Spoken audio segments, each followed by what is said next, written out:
புனித மத்தேயு எழுதிய தூய நற்செய்தி அதிகாரம் 9 இறைவார்த்தைகள் 35 தொடக்கம் அதிகாரம் 10 1 6 தொடக்கம் 8. அக்காலத்தில் இயேசு நகர்கள் சிற்றூர்கள் எல்லாம் சுற்றி வந்தார். எங்கும் அவர்களுடைய தொழுகை கூடங்களில் கற்பித்தார். விண்ணரசை பற்றிய நற்செய்தியை பறைசாற்றினார். நோய் நொடிகள் அனைத்தையும் குணமாக்கினார். திரண்டிருந்த மக்களை அவர் கண்டபோது அவர்கள் மேல் பரிவு கொண்டார். அவர்கள் ஆயரில்லா ஆடுகள் போல அலைக்கழிக்கப்பட்டு சோர்ந்து காணப்பட்டார்கள். அப்பொழுது அவர் தம் சீடரை நோக்கி, அறுவடை மிகுதி, வேலையாள்களோ குறைவு.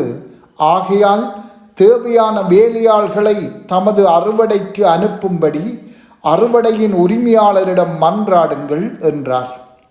இயேசு தம் சீடர் 12 தம்மிடம் வரவழைத்தார். தீய ஆவிகளை ஓட்டவும் நோய் நொடிகளை குணமாக்கவும் அவர்களுக்கு அதிகாரம் அளித்தார்.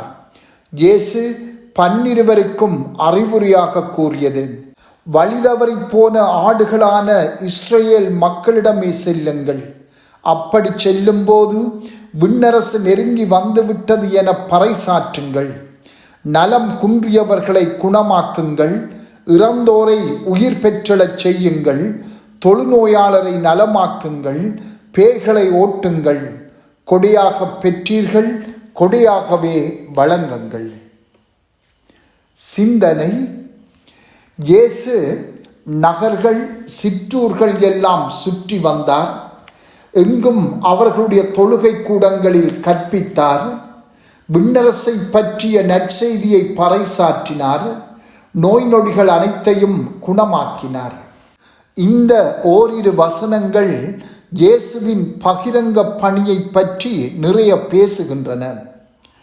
அவர் ஏதோ ஓரிரு போதனைகளை மேற்கொண்டு சில நோயாளிகளை குணமாக்கவில்லை. அவர் நகர்கள் ஊர்கள் தோறும் சுற்றி வந்தார், கற்பித்தார், விண்ணரசை பற்றிய நற்செய்தியை பறைசாற்றினார், நோய் நொடிகள் அனைத்தையும் குணமாக்கினார். இயேசுவின் 3 வருட கால பகிரங்க பணியை சிந்திப்பது அவசியமாகும்.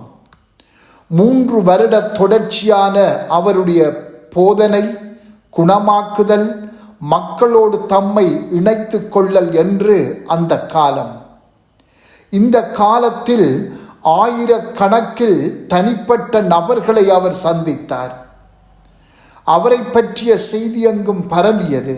அவருடைய பணி நிறைவாக முழுமையாக இருந்தாலும் இது அவருடைய தொடக்க பணியாக இருப்பதையே இன்றைய நற்செய்தி வாசகம் காட்டுகின்றது.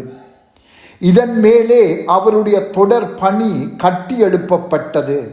அதைத் தொடர்ந்து திரு அவையின் போதனைக்கும் இதுவே அடித்தளமாக அமைந்தது.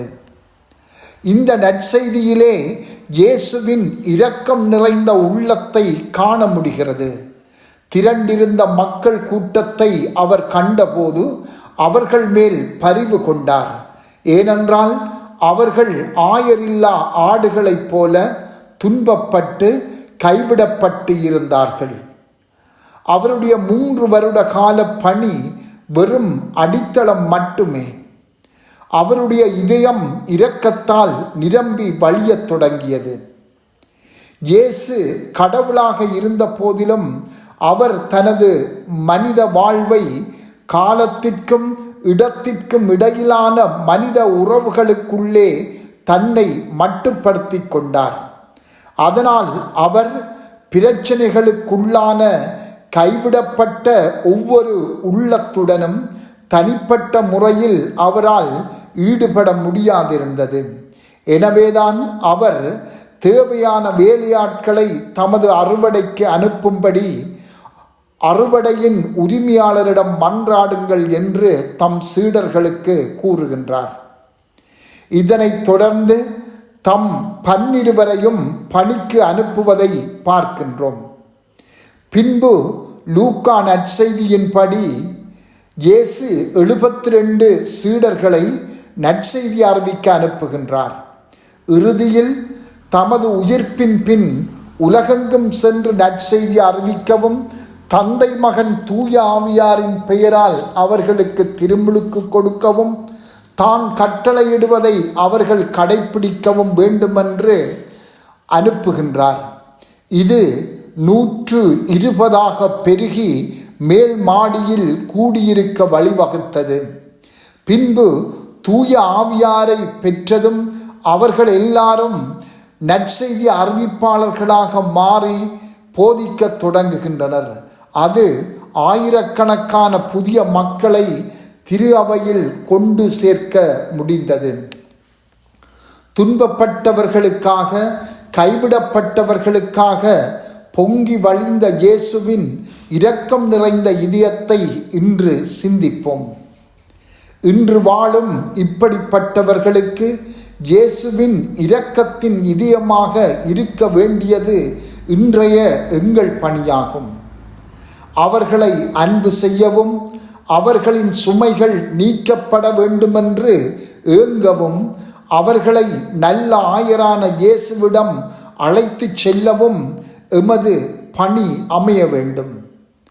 இதனை செய்ய வெட்கப்படக்கூடாது. ஏனென்றால் இந்த பணியே இயேசு விட்டு சென்ற பணியின் நீட்சியாகவும் அதில் நாம் பங்கேற்பதாகவும் அமையும். செபம். ஆண்டவரே, எமது இதயத்தை உமது இதயமாக மாற்றியருளும். ஆமென்.